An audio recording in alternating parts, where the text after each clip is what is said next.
Hey guys, it's Pat from Pat's Brewery, and today's video is the first brew day of 2023.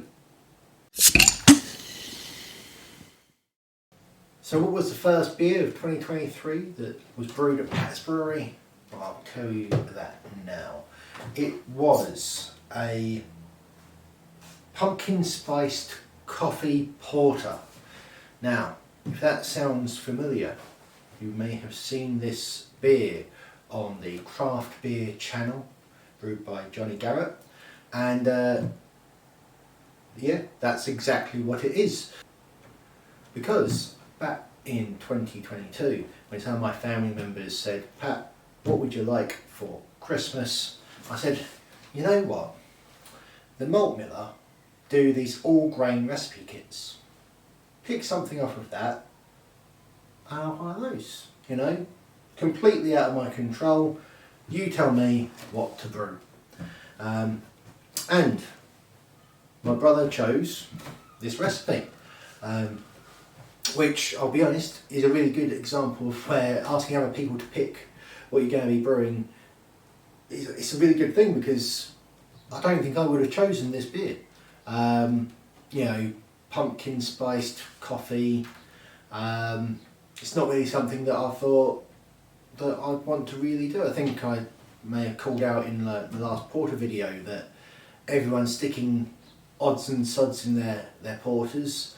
You know, so that would have been kind of a bit of a contradiction, but the fact that someone else said, here Pat, brew this, means that, well, I'm not contradicting myself. I'm just brewing what's being given to me. So, got around that little hurdle that I set myself up there. So, this recipe, as I say, it came from the Malt Miller, so that's always good with regards to, it's just grains all mixed in one great big bag, plus obviously the yeast and the hops and bits and pieces. I did have to buy, in addition to the recipe kit, the pumpkin spice, so the seasoning, and some actual pumpkin puree. That didn't come with the kit, but I think we're talking about a couple of quid off of Amazon.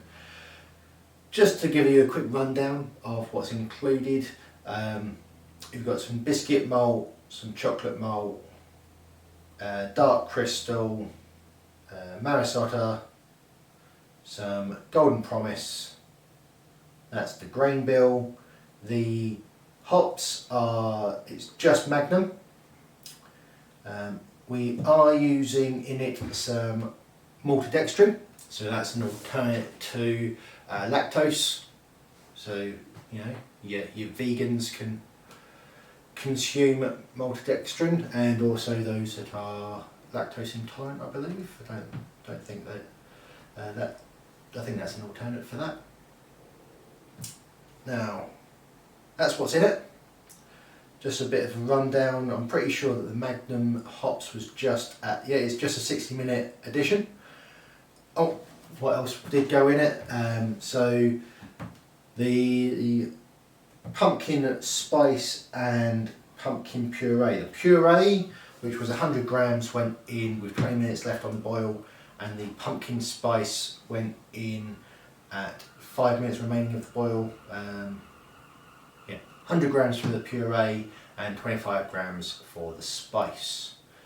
In secondary, we stuck in some coffee beans, 100 grams of coffee beans.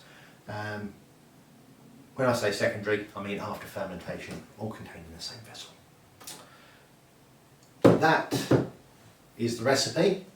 I'll send a link to the Craft Beer Channel's video, which covers the brew day that they did. I'll also stick a link in the description if you want to go to the Malt Miller and buy this recipe kit.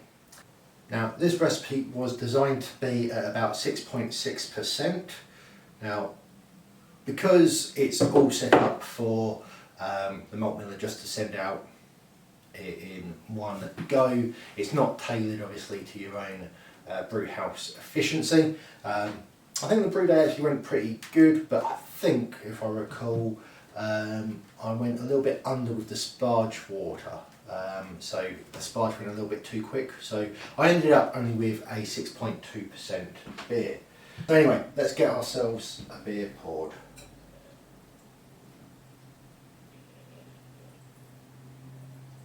I won't lie, this has been the so this isn't the first time that I've tried this. I've actually consumed a number of pints of this already. Took a mini keg of it round to my brother's to enjoy. Really, I should have invited him round for this video. But I did actually save some of the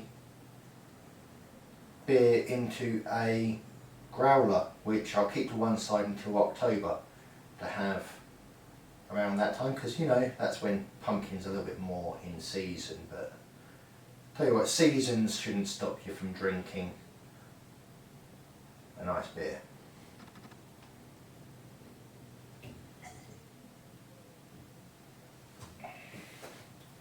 There we have it. Let's bring that up so you guys can see.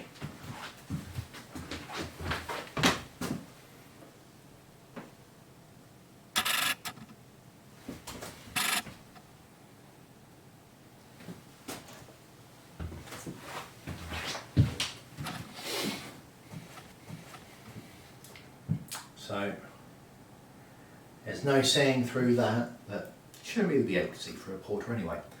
The head colour is a nice creamy off-white. As far as aroma goes,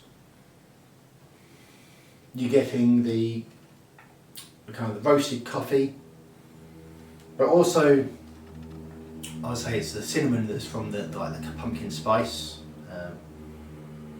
Definitely getting a lot of that on the nose.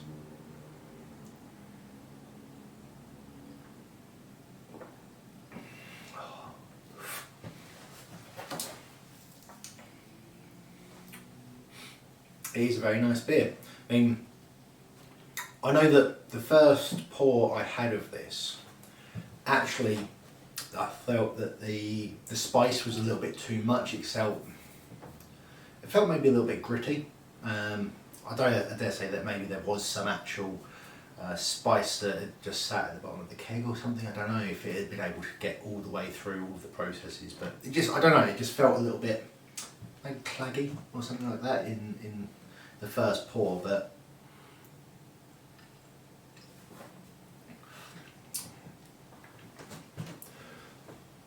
so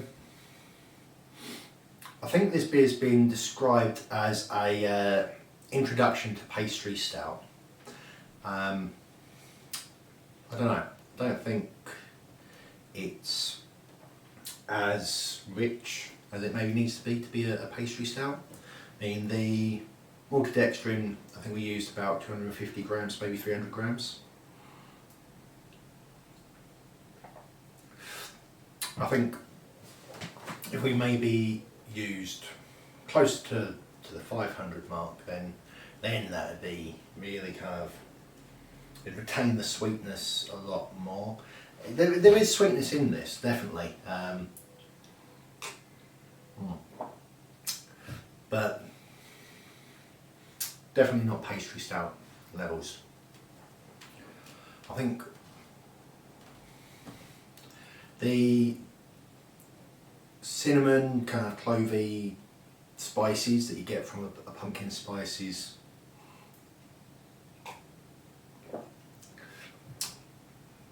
it's definitely one of the main things that I'm getting, as well as the roasted coffee.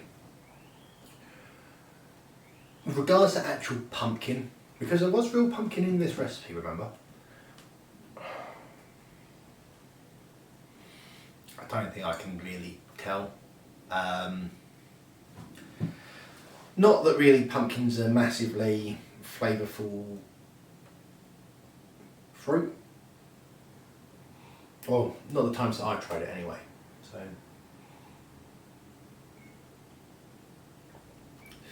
I know they do say that the old pumpkin spice lattes that people get, there's no actual pumpkin in them. It's all just clove, nutmeg, cinnamon, and oh, there's something else in there as well. I can't remember, but yeah, literally zero pumpkin. So this is pretty much there as well.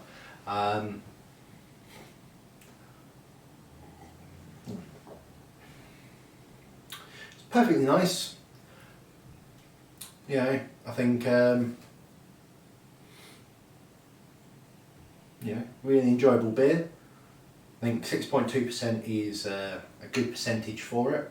I think if it had been a little bit 6.6, it might be a little bit boozy. Don't know.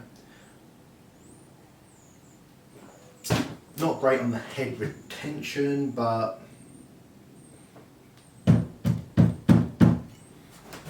we are able to rouse it up a bit, so that's always good. So the carbonation on this, I've kept it at about an 8 psi serving in carbonation. Although I did rush the carbonation so I could get a bottle over to my brother's for his birthday. Like when I say bottle, the mini keg I took over there. So, you know, I'm glad that that's not screwed up the rest of the keg. The fact that I rushed the carbonation, because normally I take a little bit longer to do it. But no, that's a nice beer. I can say that I've brewed it now. And I think the most interesting thing will come later on this year when we open up the growler that I'll have aged it in. That'll be a nice little experiment to do. Right, I'm going to go on and enjoy this elsewhere. Until next time, guys, been Pat from Pat's Brewery, drinking the pumpkin spiced coffee porter by the Craft Beer Channel, brewed by me. Until next time, guys, cheers.